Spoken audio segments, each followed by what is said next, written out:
a true hero even after his death. I don't wish that experience on anyone on this job, in the fire service, or in life in general.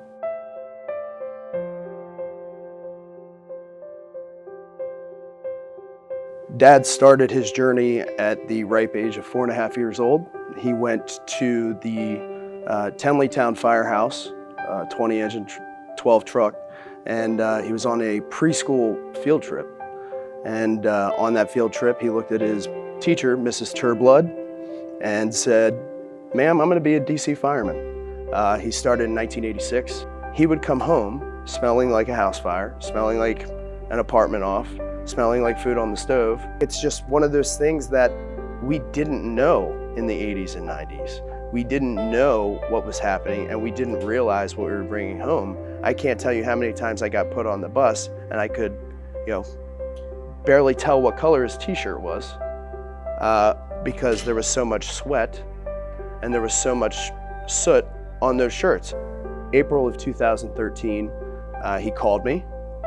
I had been concerned with the amount he had been sleeping, and my mother had reached out to me a couple times and said he had been sleeping 10 to 12 hours a day. I begged him to go to the doctor, and then I noticed some nodules on his neck. His lymph nodes were swollen, and I said, this is concerning me. He went to the doctors. About a month and a half later, he asked me to come over for dinner to my parents' house. And that night he told me that he had been diagnosed with mid-grade T-cell non-Hodgkin's, and it was considered stage 3. The doctor actually told him over the phone at 9:30 at night while he was in the safety office, which is incredibly challenging. You're a captain in charge of the entire city's safety on operational runs, and in the midst of that, you're told that you have a terminal illness. And I couldn't fathom, doing that and remaining on duty. He began rigorous treatment. He never took a day off from work. He started to do chemo on a regimented schedule of once every 6 months for 6 weeks, and he would go 3 times a week. And then about a month after that, you'd really start to see the breakdown and the wear and tear it took on him. The general thought process is cancer only affects older people, right? Like, I'm good till I'm 50. It's not just down the line. It can happen to you at any age, and everybody's body's different. And you're, down on that cellular level, things happen when you're exposed to these things. And maybe it is down the line, but maybe it's right out the gate because you breathed in God knows what. So I was actually not even a probationer yet. I was finishing up recruit school, and some guys had mentioned to me, like, "Hey Wiley, what's going on with your stomach? You seem to be pretty fit elsewhere, but your stomach's kind of protruding a little bit."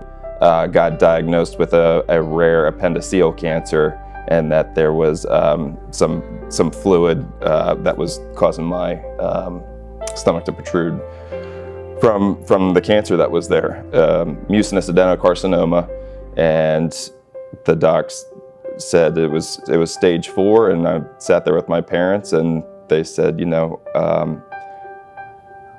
we can extend your life with chemo, but this is not curable. So I was 30 years old, and while I was new here, I had worked in the fire service for the last 7 or 8 years.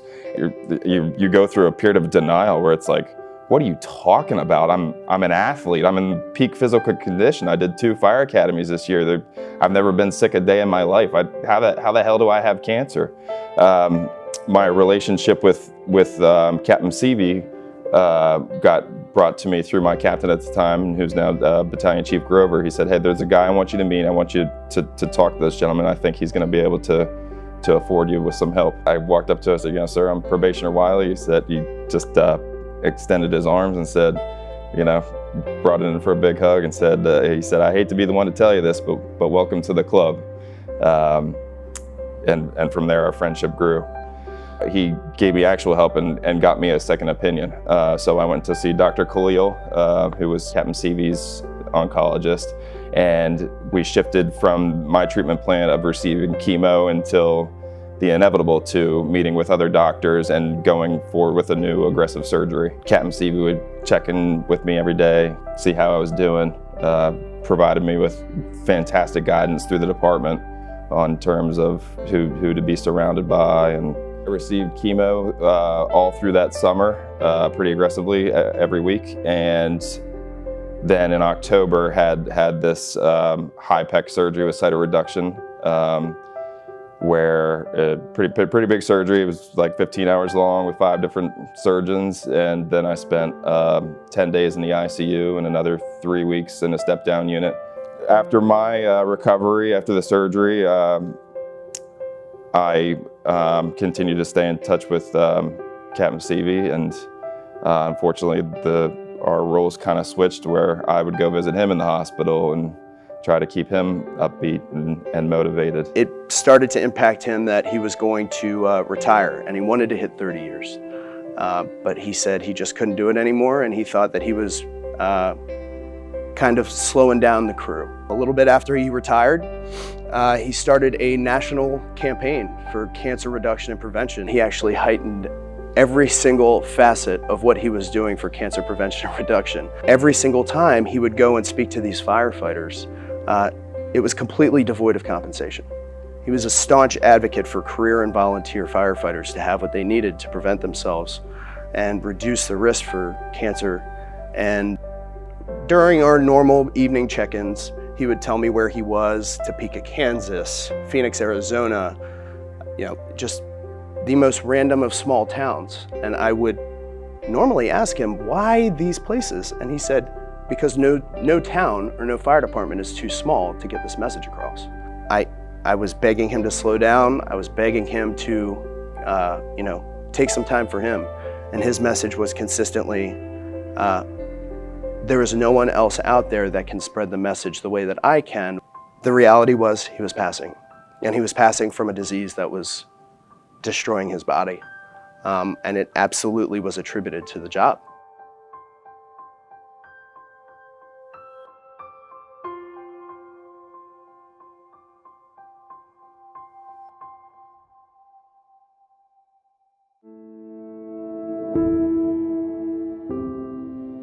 "58 is way too young to die, period. Like, I don't care how you shake a stick at it, 58 is too young to die. Now, as firefighters, with the risk that we take, I think we all understand we're probably not going to live to see 100, okay? But 58 just doesn't cut it with me. What it is, in my opinion, more than anything else, is it's 20, 30, 40 years of bad habits, and habits are hard to break. But these habits can kill you, and it's time to break them, period. The majority of people on our job don't truly know the impact that cancer has until it hits them in the gut. Please, for the love of everything, don't wait until you get that phone call to change your habits. I don't think we can say anymore that you're a good firefighter if you're not being a smart firefighter. Number one, wearing your gear appropriately to include your SCBA. And that means even after you put the fire out, because your threat isn't gone once the fire's out. When you take that face piece off and your eyes are watering and you're coughing and your nose is running and your throat starts to swell, guess what? That's all that stuff that you're breathing in and being exposed to, okay? Step 2, come outside, have somebody spray your gear off. I mean, we've shown through studies and through beta testing that we can remove 50% of the contaminants from the surface of your gear simply by spraying you off with water. 80% of those contaminants by adding a little bit of soap to that equation. Use the wipes that are given to our department at our department's disposal for our use. Take this stuff seriously, because those small measures could be the difference in you having to leave your family at 58. Adequately rehabbing and make sure that you're okay to continue your tour of duty. We were one of, if not the most aggressive firefighting department in the 90s, and it was openly advertised and celebrated. There wasn't any acknowledgement or awareness of what those fires brought home. I question every day, how often does that still happen? Do we potentially cost ourselves lives, the lives of our own, by making bad choices? There's still people that are quick to say, you know what, I'm not going to wash my gear. I'm not going to use these wipes. I'm not even going to take a shower when we get back to the firehouse. I could be very easily working next door, go to a fire, decide I don't want to take a shower when I get back, and then Jordan's coming to work the next night. And then he's utilizing the same mattress that has off-gassing still happening on that mattress. It took a wake-up call being put right in front of my face to change my practices. You should want to go shower. You should want to go back to the firehouse. And we should be able to have that time allotted for us. And I think that's getting better. As long as firefighters are exposed to the toxic chemicals that are in modern day fires, it's always going to be a threat, all right? It's about reduction. Education and reduction are two of the biggest goals. Even if I reduce the amount of people that had to live in my circumstance by 1%, by taking very, very small steps, I think that's a success.